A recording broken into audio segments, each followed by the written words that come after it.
Nós somos a primeira igreja batista em Itapevi. Que a mensagem a seguir possa abençoar sua vida. Amados, desde o início do ano aí de abril, nós temos vivido na busca de vivermos sob a nova direção. E nós temos dito que viver sob a nova direção é uma renúncia de nós mesmos para vivermos sobre a direção daquele que é o nosso verdadeiro dono, Cristo Jesus. Viver sob nova direção não é viver debaixo da direção de um novo pastor, mas é viver debaixo da direção de Cristo. E nós temos mês a mês conversado diversos temas para entendermos e aplicarmos isto a esta vida debaixo da direção de Cristo. E nós estamos neste mês então falando aí um pouco sobre cultura e a igreja. Nós queremos olhar para a nossa vida, que é aquilo que nós dissemos ou chamamos de secular e sagrado nesse domingo. O tema de nossa mensagem nesta noite é nós, o sagrado e o secular. Como nós lidamos com esta questão do sagrado e do secular? Eu quero convidar você mais uma vez a fechar teus olhos e nós vamos orar e pedir a direção e a bênção de Deus. Amado Pai, nós invocamos mais uma vez o Teu nome e clamamos ao Senhor que venha falar conosco nesta noite. Diminua eu, Senhor, e cresça o Senhor. Que Teu Espírito possa tornar compreensível aquilo que o Senhor deseja falar conosco nesta noite. E que o Senhor possa ministrar a cada coração que está nesta casa hoje, Deus. No nome de Jesus. Amém. A relação do cristianismo com a cultura sempre foi marcada pelo dualismo entre o sagrado e aquilo que é secular, muitas vezes chamado por aí de profano. Eu vou dizer para vocês aquilo que popularmente se considera sagrado. Sagrado é tudo aquilo que divinizamos ou está relacionado ao divino. Tudo que utilizamos para prestar culto. E por outro lado, secular é tudo aquilo que está relacionado ao mundo atual em que vivemos. Tudo que se encontra fora da esfera religiosa. Então nós popularmente consideramos sagrado tudo aquilo que contribui para a nossa vida de culto. E por outro lado, tudo que está fora deste ambiente de culto, nós consideramos secular ou profano. Diante disso, é muito comum nos perguntarmos, será que eu posso ir ao cinema? Porque nós temos o sagrado como esse espaço, aquilo que nós prestamos culto. No cinema nós não vamos para prestar um culto, e aí nós ficamos, será que eu posso ir no cinema? Será que eu posso usar esta roupa? Ou aquela roupa? Será que eu posso beber um vinho? Tomar um copo de cerveja? Será que eu posso ser padrinho do meu irmão que pertence a uma outra religião? É muito comum o pessoal vir perguntar estas coisas. Todas estas dúvidas, elas são fruto desta separação que nós construímos ao longo dos anos entre o campo sagrado e o campo secular ou profano. Algumas de nossas falas demonstram claramente isto. Por exemplo, talvez você já falou isto. Aqui não pode fumar. Alguém já pode ter entrado aqui desejando fumar e você disse para ele, aqui não pode fumar. Se você quiser fumar, vai fumar lá fora. Essa fala demonstra exatamente que para nós este espaço é sagrado. E lá fora é o espaço para você profanar. Nós dividimos os ambientes. Na verdade, a pessoa não pode fumar nem aqui, nem lá fora. Porque o fumo em si é destruir o próprio corpo. E nós não temos que incentivar as pessoas a isso, né? Nós deveríamos orientá-la a não fumar. Não fume aqui, não fume lá fora também. Porque isso vai fazer mal a você. Dessa forma, nós consideramos, por exemplo, Luan Santana, é isso mesmo? Michel Teló, Gilberto Gil, e tantos outros aí, né? Roberto Carlos e não sei mais quem, nós consideramos todos eles profanos. Você não pode ouvir isso. Isso é profanar, né? Você vai ouvir coisas profanas. Por outro lado, nós consideramos Ana Paula Valadão, Aline Barros, André Valadão. Se eu errar o nome, vocês me perdoem. Acho que tem outros aí, né? Nós consideramos santos, né? Tudo que eles fazem é santo, é sagrado, porque eles vivem no mesmo campo religioso que nós.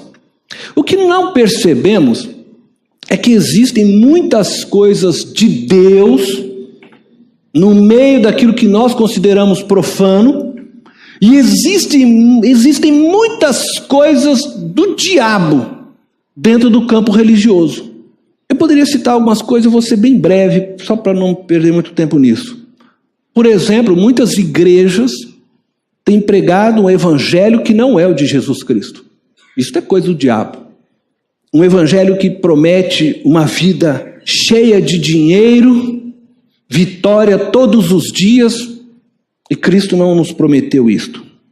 Por outro lado, nós temos pessoas que não são cristãs, lutando por justiça e por várias causas nobres, dando sua vida por estas coisas que são a bandeira do reino de Deus, coisas que muitos religiosos não fazem. Temos pessoas produzindo arte das mais diversas, que são verdadeiras expressões de beleza e vida, manifestações do Criador sobre estas pessoas. E é muito comum nós cristãos nos perdermos dentro destes dois ambientes. Lidamos com o sagrado e com o secular de forma errada. Nós sacralizamos o que não é sagrado, muitas vezes, e às vezes profanamos o que é sagrado, por falta de discernimento do que é verdadeiramente sagrado. Nós consideramos sagrados, muitas vezes, o horário do culto. Nós consideramos sagrados, muitas vezes, os instrumentos musicais, as músicas que cantamos a Deus, às vezes até mesmo os bancos onde sentamos, um púlpito. Consideramos estas coisas sagradas porque elas estão dentro da esfera religiosa e contribuem, são instrumentos que nos ajudam sim a prestarmos um culto ao nosso Deus. E as consideramos sagradas e muitas vezes perdemos de vista o que verdadeiramente é sagrado. Eu vou dizer depois, mais à frente, o que verdadeiramente é sagrado. O problema dessa concepção de dois mundos, um religioso e o outro secular, é que isso nos faz pessoas compartimentadas. Então, eu vou sair, chego lá no meu armário, do lado direito é minha roupa secular, do lado esquerdo é minha roupa de domingo do Senhor. Então eu falo, bom, eu vou no cinema, eu vou fazer algo, bom, então hoje é o dia de eu me vestir de maneira, secular, profana. E nós vivemos muito isso, em várias dimensões da nossa vida. Isso é uma compreensão errada a respeito de Deus e da nossa relação com Deus. Passamos a achar que quando eu entro pelaquela porta, aqui Deus está mais presente do que qualquer outro lugar. Se é que eu acho que realmente Deus está presente em algum outro lugar. Mas aqui, eu estou num campo sagrado. Aqui Deus vai falar de alguma forma maior comigo. Então quando eu entro aqui, eu me visto com a roupa de domingo, a roupa da santidade. Como se Deus não vivesse comigo todos os dias. E essa compreensão de dois mundos, profano, secular e sagrado, ela se apresenta em todas as dimensões, muitas vezes, das nossas vidas. Por exemplo, a dimensão financeira. O dízimo pertence ao Senhor. E os outros 90%? A quem pertence? Como você lida com isso? A dimensão familiar. Dentro do espaço sagrado, eu elogio minha esposa, eu abraço meus filhos, mas fora desse espaço, como eu honro a minha esposa, como você honra o seu marido, como você se dedica aos filhos. Vocês já devem ter ouvido, e várias vezes eu já ouvi, algumas pessoas expressarem essa ideia, Alguém dizer, eu queria morar na igreja. Mas por quê? Porque lá meu marido é uma bênção. Saiu dali, a coisa pega, A dimensão profissional. Lugar onde nós deveríamos honrar a Deus, trabalhando de forma a honrar o nosso patrão, e também o patrão trabalhar de forma a honrar o seu empregado, todos trabalharem com honestidade, visando o bem maior de toda a comunidade. Mas como trabalhamos de verdade no dia a dia? Creio que a grande maioria, por uma obrigação, ou pensando apenas em si mesmo e no dinheiro que vai receber no final do mês. Não compreende o seu trabalho como um ministério que Deus lhe colocou. Afeta a dimensão espiritual. Nós consideramos, por exemplo, determinadas pessoas mais santas, mais próximas de Deus. E é muito comum as pessoas virem achando que a oração do pastor, ela é mais poderosa. E nós vemos esse movimento em várias igrejas. Porque nós entendemos que algumas pessoas vivem no espaço sagrado, e como elas vivem dentro desse espaço sagrado, elas são mais próximas de Deus. Aí a oração do Papa, do apóstolo, do pastor é sempre mais poderosa. Isso é mentira, Todos nós temos livre acesso a Deus por meio de Jesus Cristo. Gente, todas estas coisas são fruto dessa visão que nós possuímos de dois mundos, um secular e o outro sagrado. Mas de onde surgiu essa concepção de um espaço sagrado e o outro secular? A construção do espaço sagrado, ela começa no Antigo Testamento. Muitos historiadores e teólogos, eles afirmam que essa dicotomia, ela surgiu pela influência da cultura grega. É verdade que a cultura grega influenciou muito o cristianismo nesse sentido. E aí a igreja absorveu. Mas este é um ensino que, na verdade, vem do Antigo Testamento. Deus vai se revelando progressivamente aos homens. Desde que houve a queda, desde que o ser humano se desconectou de Deus, o ser humano deixou de viver na dimensão do sagrado plenamente. Ele começa a ter contato com o pecado, ele começa a ter contato com as coisas ruins. E Deus vem em direção ao ser humano para resgatá-lo, para trazê-lo de volta a si mesmo. E é interessante que quando Deus então começa a vir, e eu não vou aqui passar com vocês e ler os textos, mas apenas para informação de vocês, Deus vem, e aí o homem que vivia então agora nesse espaço profano, uma vez que ele se desconecta de Deus, para ele tudo agora é secular, está separado, e aí Deus vem e se mostra a estes homens. Por exemplo, lá em Gênesis, você não precisa ler, capítulo 28, Jacó, que está fugindo do seu irmão, ele resolve se deitar, pega uma pedra, coloca a sua cabeça, já era noite, e ele deita. E quando ele deita, pega no sono, ele tem um sonho. E ele sonha com uma escada que leva à porta do céu. Quando ele acorda, ele diz o seguinte ali, ele fala, aqui é um lugar santo, aqui é a casa de Deus.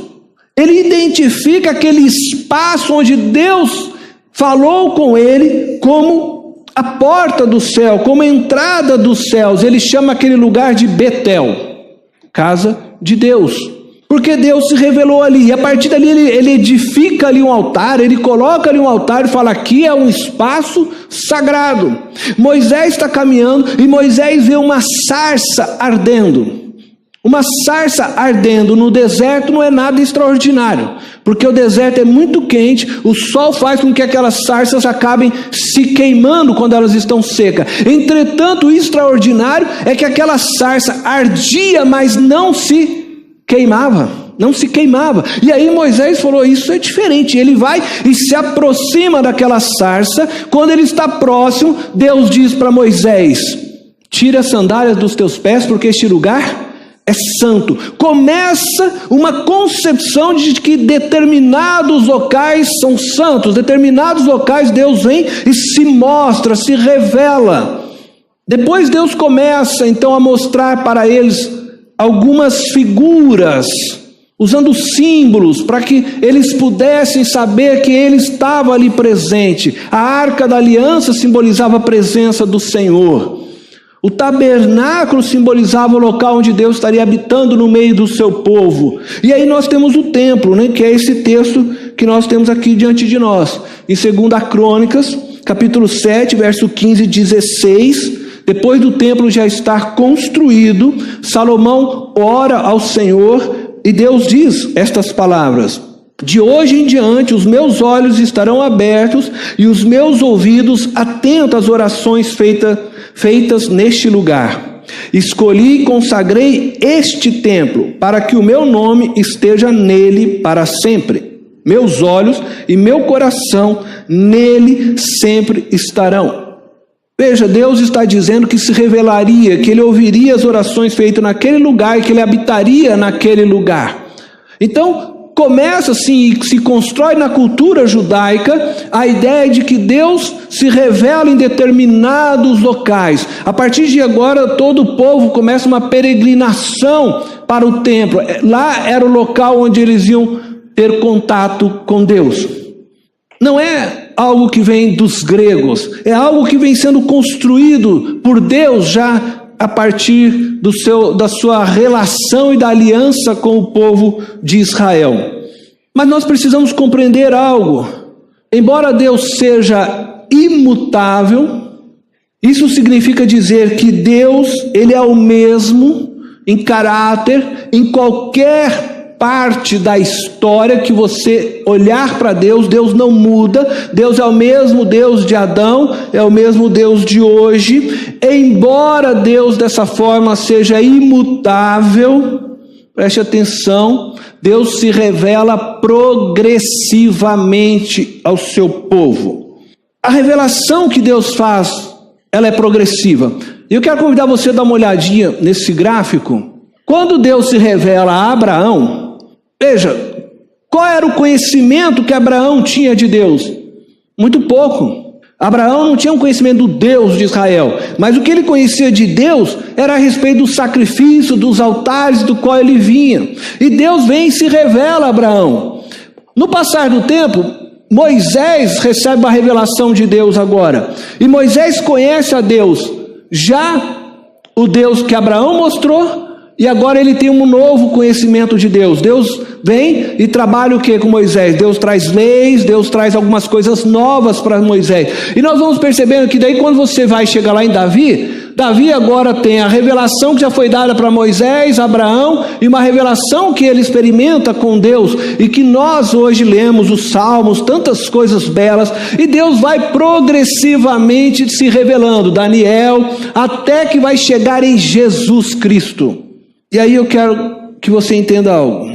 A revelação plena de Deus se concretiza na pessoa de Jesus Cristo. E se nós desejamos conhecer Deus plenamente, não em parte, porque se você pegar o Deus lá de Abraão, você vai conhecer um pedaço de Deus, mas não vai conhecer o Deus na sua totalidade. Se você tirar uma leitura de Deus lá na história de Davi, você pode ter um entendimento errado de Deus.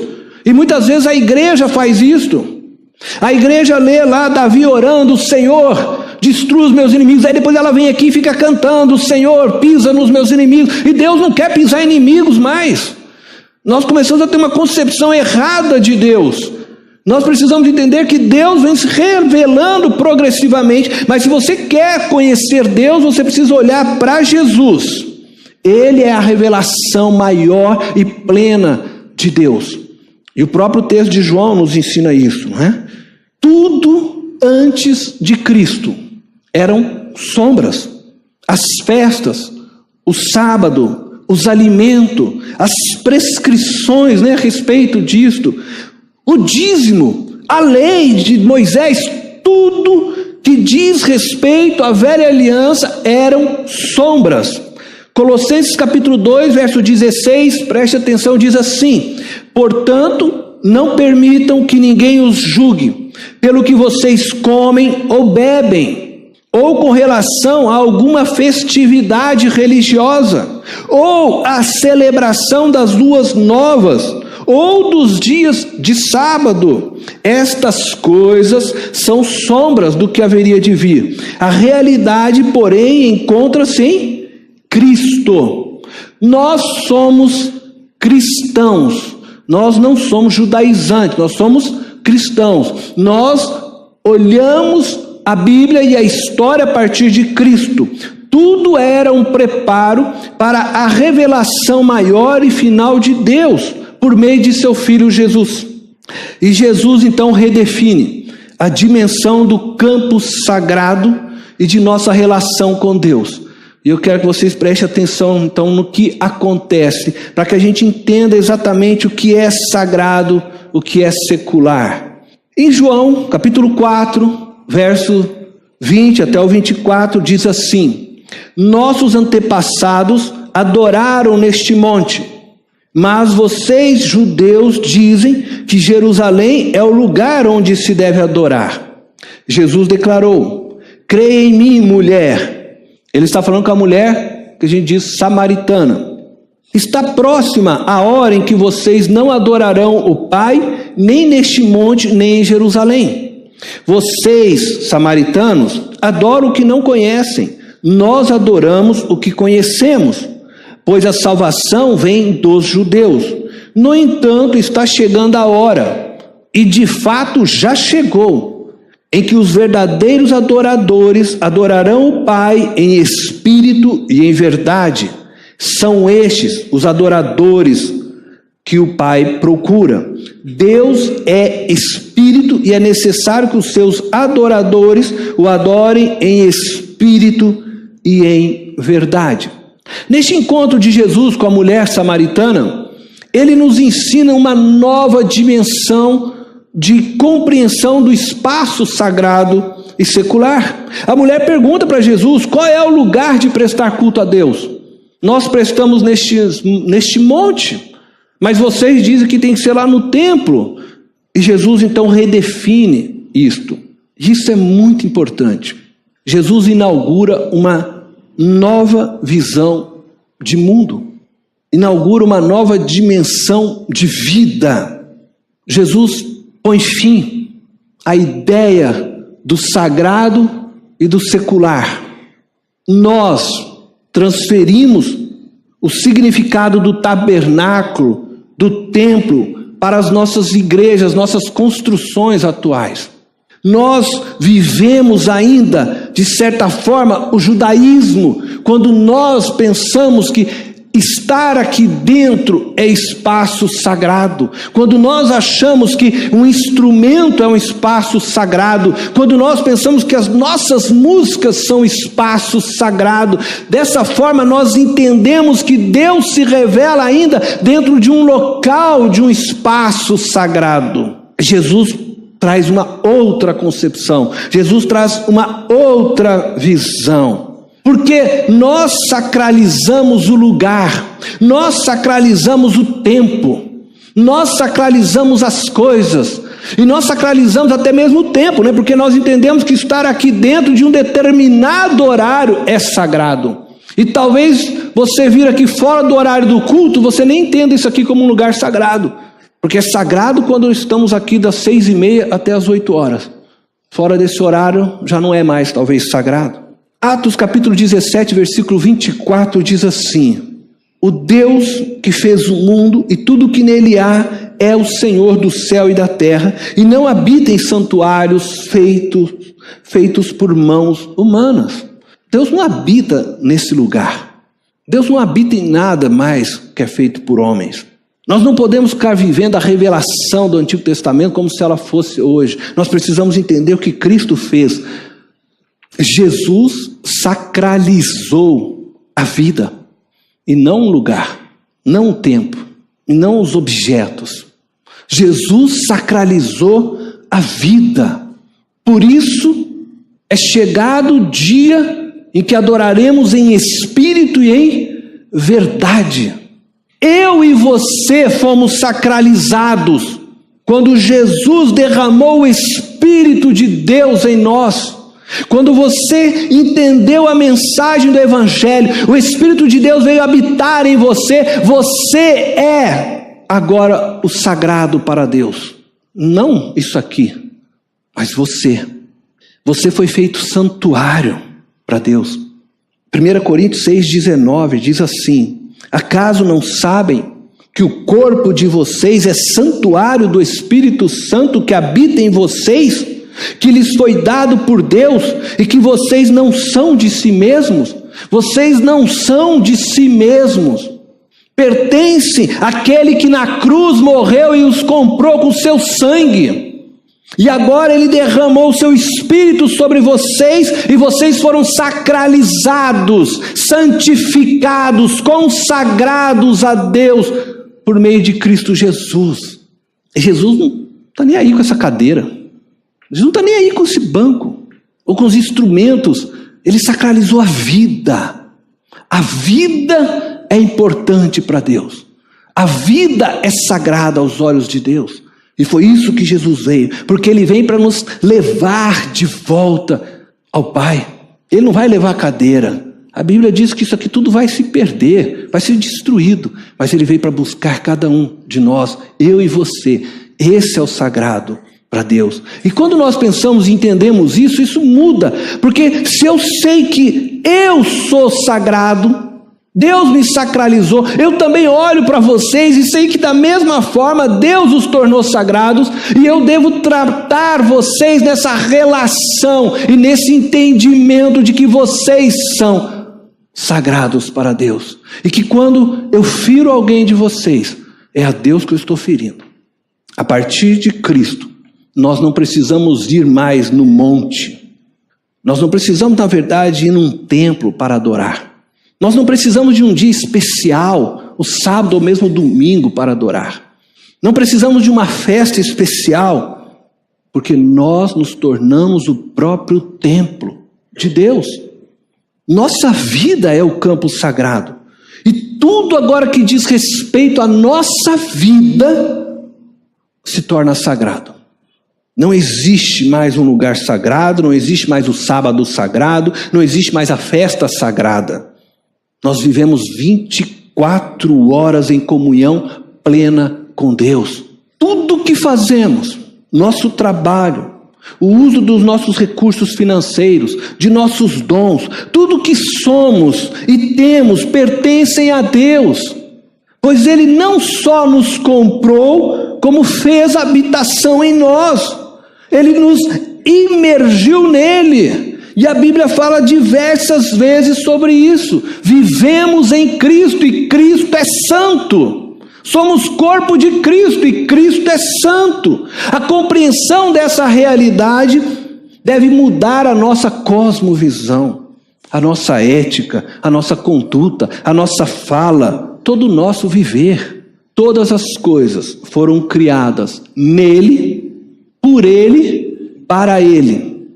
Nele, por ele e para ele. Colossenses capítulo 1, verso 16 e 17. Pois nele foram criadas todas as coisas, nos céus e na terra, as visíveis e as invisíveis, sejam tronos ou soberanias, poderes ou autoridades. Todas as coisas foram criadas por ele e para ele. Ele é antes de todas as coisas, e nele tudo subsiste. Nele foram criadas, preste atenção nisso, nele foram criadas. O que existia antes de toda a criação? Deus. Tudo foi criado nele. Nós existimos nele, tudo subsiste nele, o universo existe nele, e o universo existe para cultuar a Deus. Salmo 19, os céus manifestam a sua glória. Tudo existe nele, nada existe fora dele. Só que o ser humano pulou para fora. O ser humano diz: Senhor, eu mesmo vou ser o meu Deus. Eu vou decidir o que é bom e o que é mal. E ao saltar para fora de Deus, o ser humano percebeu que não existia vida fora de Deus. Por isso a morte chegou. Não existe vida fora de Deus. Tudo foi criado nele. É como se toda a criação, todo o universo, multiverso, tivesse em volta de Deus, Deus abraçado com tudo, tudo existe somente nele. Quando o ser humano decidiu sair, Deus permitiu, e Deus meio que, vamos dizer assim, recua e deixa o ser humano viver fora dele. Só que aí o ser humano não tem vida fora dele, e Deus vai em direção ao ser humano, e vem em amor se revelando: eu amo vocês. Eu quero que vocês tenham vida eterna, mas vocês só podem ter vida eterna se estiverem em mim novamente. E Cristo vem e morre a nossa morte, nos convida para voltarmos para dentro. Se um dia o homem pulou para fora, Deus está te chamando para você pular para dentro em Cristo Jesus de volta e viver nele. Portanto, os queridos, como Cristo sacralizou a nós a vida, quando eu almoço, quando eu lavo roupa, quando eu jogo futebol, quando eu vou no estádio, tudo é sagrado. Eu devo fazer tudo de forma a honrar e a glorificar a Deus, mesmo quando estou me divertindo, mesmo no meu tempo de lazer, mas tudo eu faço para Deus, tudo eu faço em companhia de Deus.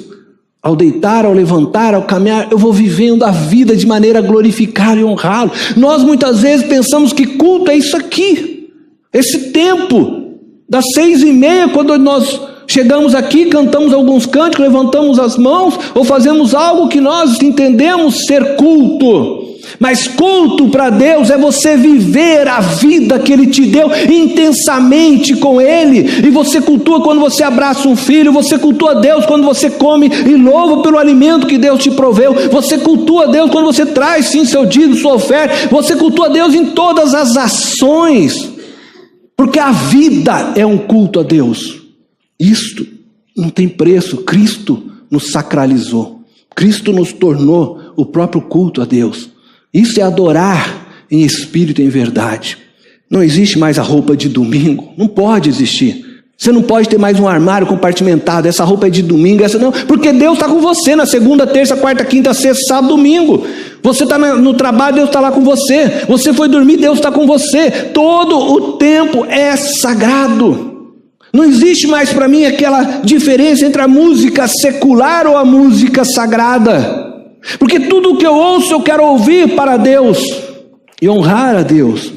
Não existe mais o dízimo do Senhor, porque tudo o que eu ganho é do Senhor. 10% é o que eu trago e contribuo, que é o mínimo que Deus pede. Eu vou confessar um pecado, é meu pecado, tá? Eu vou usar um valor ilustrativo.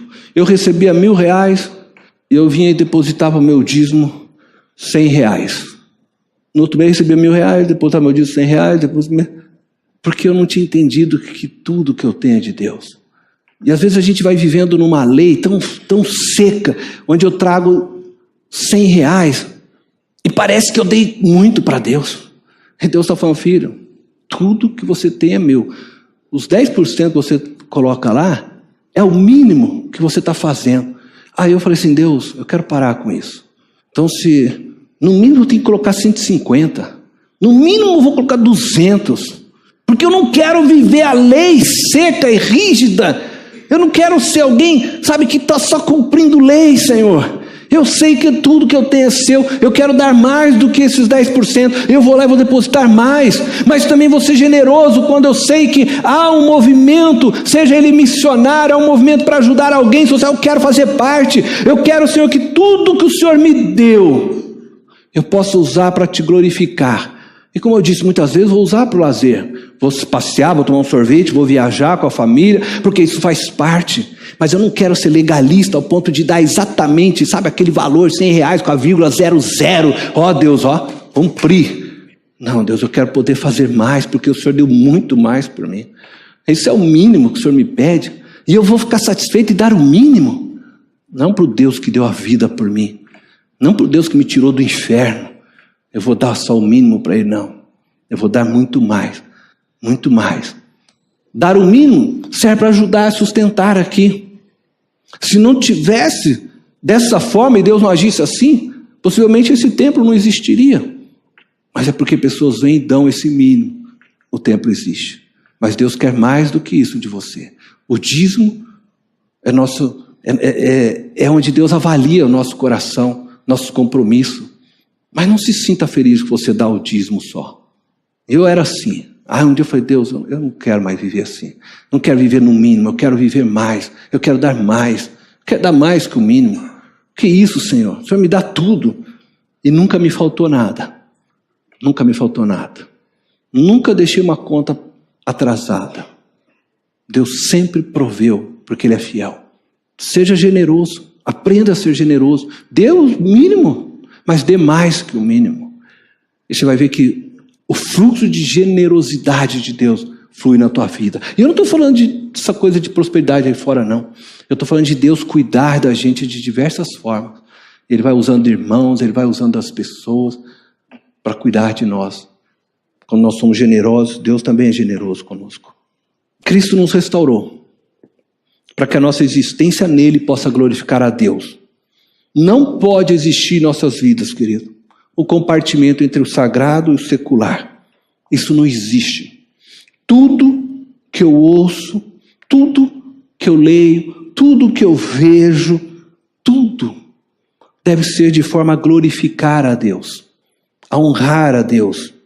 Nós não podemos definir uma música, nós não podemos definir coisas simplesmente como sagradas ou profana pelo espaço em que ela foi produzido, por quem ela foi produzido, porque todas as coisas são de Deus e provém de Deus. Cada ser humano lá fora pertence ao Senhor, foi feita a imagem e semelhança de Deus. E muitas vezes uma pessoa lá fora é capaz de compor algo bonito sobre o amor, sobre a vida, como foi falado hoje pela manhã pela Regina, sem que ela mesma tenha conhecimento, mas aquilo é a marca do Criador que está nela.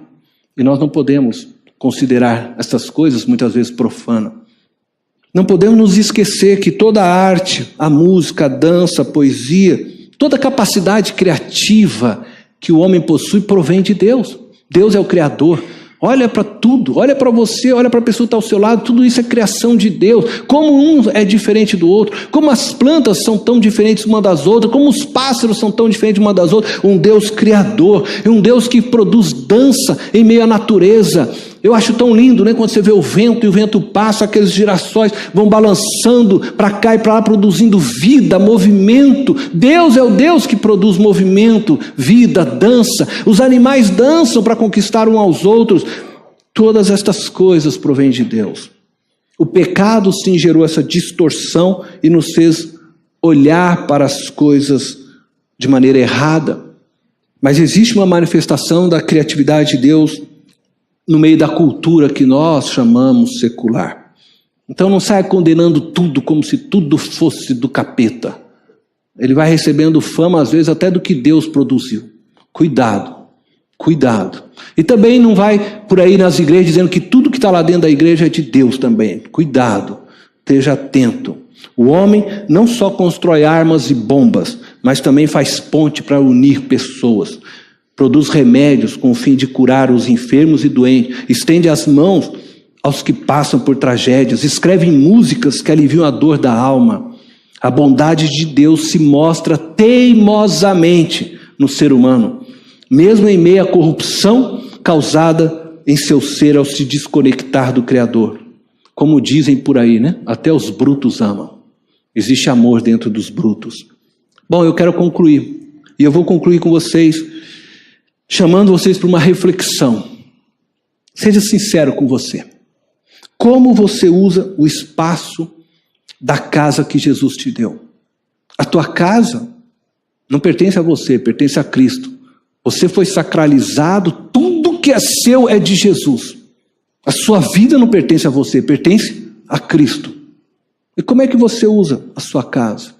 Por exemplo, você abriu o seu lar para um GP? Ah, não, minha casa eu não quero porque vai sujar meu tapete. Então você tira o tapete, mas deixa Jesus entrar na sua casa e trabalhar lá dentro. Sua casa pertence a Jesus. Sua vida pertence a Jesus. Você foi sacralizado. Deus sempre nos ensinou a amar o estrangeiro, a receber, o estrangeiro. A sua casa é o lugar onde Deus tem que ser glorificado. Como você tem administrado o tempo que Deus te deu? Porque o tempo pertence a Ele. Ele te deu. Você tem evangelizado vidas? Ou você está apenas assistindo seriados de TV? É muito legal, Netflix, ou sei lá o quê. Mas como é que você tem aproveitado esse tempo com Deus? Você tem orado pelos projetos do reino de Deus? Ou você só tem jogado futebol?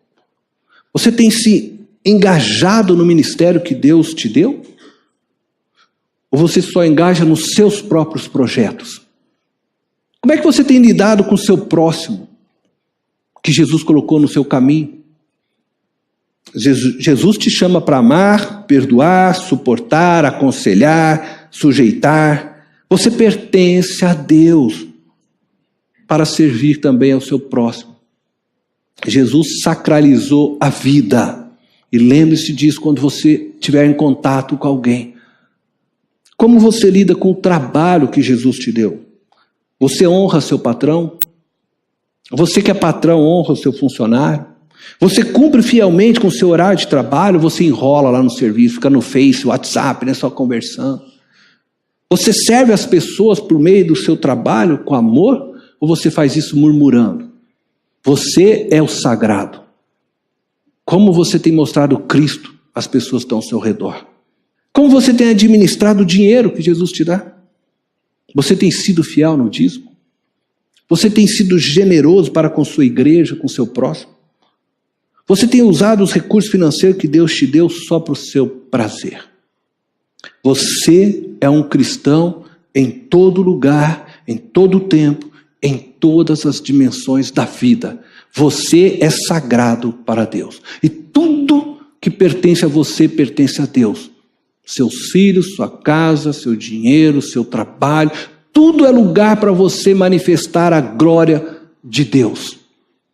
Que a partir de hoje a sua vida seja inteiramente de Deus, consagrada a Deus. Que não exista mais na sua vida o espaço secular e sagrado. Porque onde você for, você leva a luz de Cristo. Você é o templo vivo de Deus. Eu quero orar por você.